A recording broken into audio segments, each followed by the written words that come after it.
Now available in paperback and e-readers. E-Steam Horror of a Hyena Woman. Hell's aspiring angel takes on a wicked werewolf in this action-packed all-new E-Steam series adventure. Get E-Steam Horror of a Hyena Woman in paperback and e-readers today. Hi everyone, it's Shawn here, and I've got another comic review video.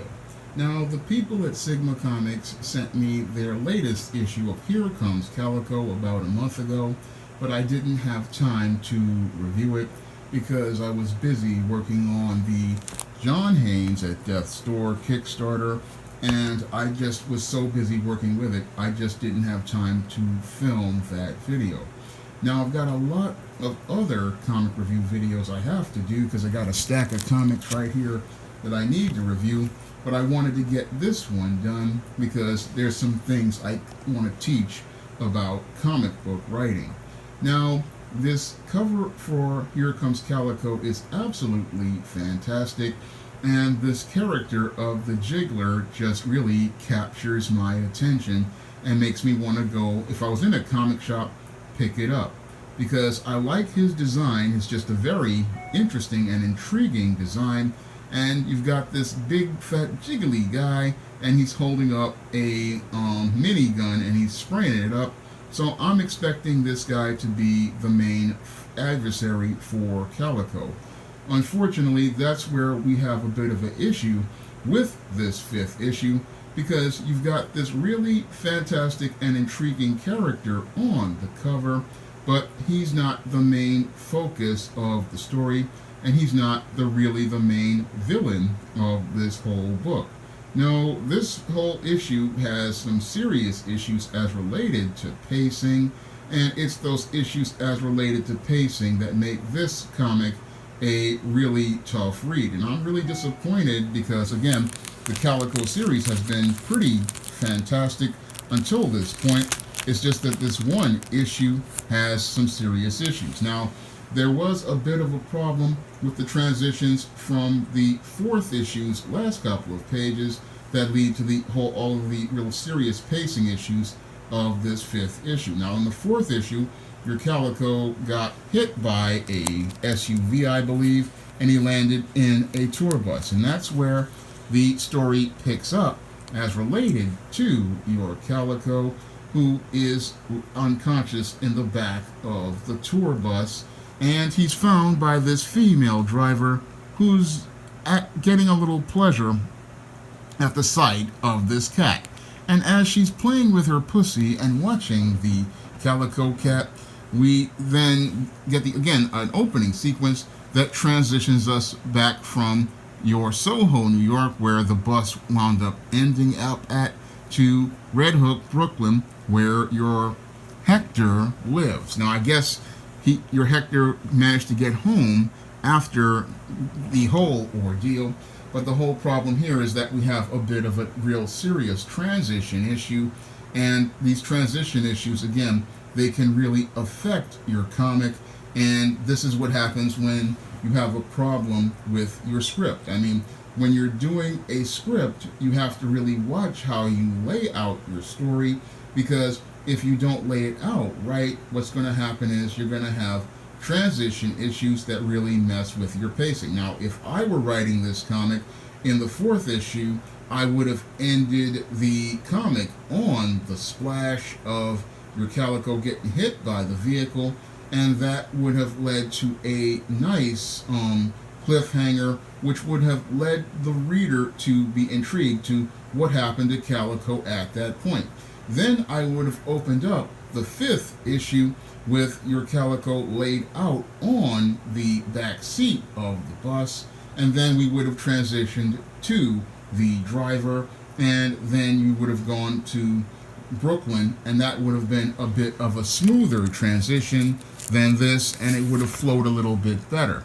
But then after this, we get your Hector coming home, and then we get a double-page spread of the Jiggler in action, talking about fries need ketchup and a lot of carnage. And sadly, we don't get to see Calico go into action. We get to see Hector go into action, and that really throws off this whole book, because we're told that the Jiggler, again, is not the villain in the story. he's just a schizophrenic who has diabetes, and he is taken out by a canister of sleeping gas and a package of cookies. I mean, I really was disappointed because, again, when we look at this cover, it's exploding with action. We've got the Jiggler, just a fascinating bad guy, and he's just taken out in less than 3 pages, and it's just not a good start for this comic. I mean, you can't go out here and open up with a strong lead like this. You got a guy with a broken welder's mask. He's got on a shirt and some sweatpants, and he's got a mini gun. I mean, he's got on a welder's mask and a shirt and sweatpants and a mini gun. And you're wondering, how is Calico gonna get out of this? And how does this guy use this weapon to go out here and abuse animals? Because that's the premise of Calico as a hero, that he goes out here and takes on those types of people who are just sick and depraved enough to abuse animals. And you would think that this Jiggler is one of those kind of guys, but no, the Jiggler isn't one of those kind of guys. And instead of us getting to know more about the Jiggler, no, we go into more stories about the previous storyline as related to these animal abusers and how intricate their ring is. And as this book goes on, we get a sequence with the actual villain of the story, which is a big fat guy in this panel right here. He's supposed to be the animal abuser who goes out here and is doing very sick and depraved things to kittens, and he's supposed to be the core focus of the story.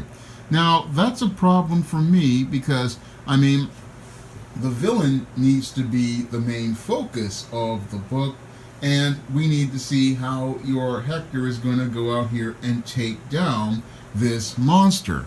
But instead of that, what we get for most of this comic are a lot of expository sequences that are supposed to move the story along, and we really don't get to see the villain of the story until the last couple of pages.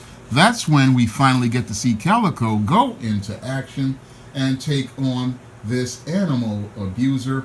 And to me, that's too little too late, because this is a problem as related to the pacing of the book. I mean, we really need to see that villain in action. Don't give me the Jiggler on the cover. No, that's really misleading.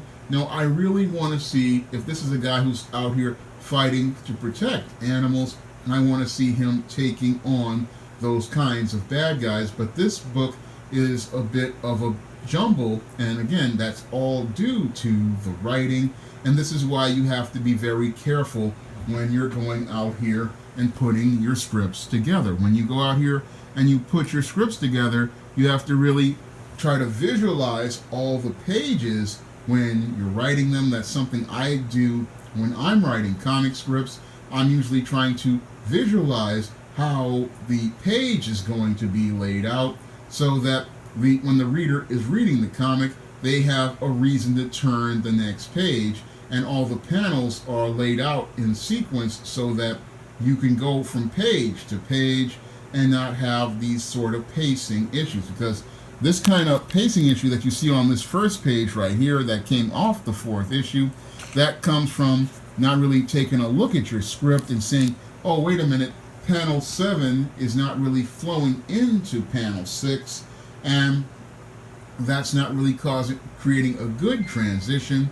I mean, sometimes you have to really think about how you're doing your pages, because if you don't know how to do your pages right in the script, then the artist has to come in and they have to work with this, and it can really throw off the overall book. So this is something that made this issue a bit of a challenge to read, and it had, again, serious pacing issues, but hopefully the creators of the Sigma Comics can go out here and iron out those wrinkles, because this type of sequence, it would work well for a trade paperback, but it doesn't really work well for a floppy comic. But I believe they can iron this out in the next issue, hopefully, because I believe that the at the end of this issue, everything is somewhat taken care of, but hopefully they will be able to get the book on track. Just that this one was a little disjointed, and if you were a new reader, you would have a bit of a problem with this issue. Now, I usually try to follow the approaches of Jim Shooter when I'm writing, and I try to make every book an entry point for a new reader, and I try to write it in a way that you can just access these characters and get to know them very quickly if you've never read a book before. So something like a John Haynes at Death's Door, if you never read John Haynes, you would be able to get into the John Haynes character and his story just by picking up this single book, and that would give you incentive to go out here and pick up the next couple of books. Now, I know this is a mini-series, but the whole thing is that one book like this, if you have new readers out here, it could be a problem for them, because if they see that the pacing is off in this issue, what it does is it makes it where that person doesn't have an incentive to pick up the back issues. That's why you have to be very careful about how you lay your pages out and how you pace your story out, because if you don't lay out your story properly and you don't have good pacing, it can confuse a new reader, and the new reader would not have incentive to go pick up the back issues or anticipate the next issue. So this issue is, if you've read the series and want to complete it, would be a good issue. But if without the other issues, it really just is really hard to read. So I think that, again, I'm hoping that the creators at Sigma Comics can go out here and course correct, because this 5th issue, it was, the story elements were okay, but just that the way the pages were done in the script really did some damage as related to, if you were a new reader, you'd have problems reading it, and the transitions really, they needed some work on the first couple of pages, because we really needed to see Calico slinking away after crashing into the back of the tour bus. That would have been a good transition into getting him home. And again, you've got to watch stuff like that, because it can just throw off a reader's experience and make it where they have no incentive to keep picking up the book. Because if I had looked at this book, I mean, I'm expecting Jiggler, but the whole thing is that this book would have been one that could lead to customers walking away from the Calico series, and I would hate to see that happen, because this is a pretty good series, and you really want to see it all the way to the end. Now, if you want to pick up some of my action-packed fantasy fiction on the SJS Direct imprint, like the ISIS series, the E-Steam series, the John Haynes series, and the books of the Spinsterella trilogy, you can find those books on Amazon.com in paperback and Kindle format. You can also find them on Smashwords, the iBookstore, and Google Play. And if you want to see me do more comic review videos like this and put in pledges for many more indie comics, you can, on places like Kickstarter and Indiegogo, you can donate to my Patreon, my PayPal, and my Cash App.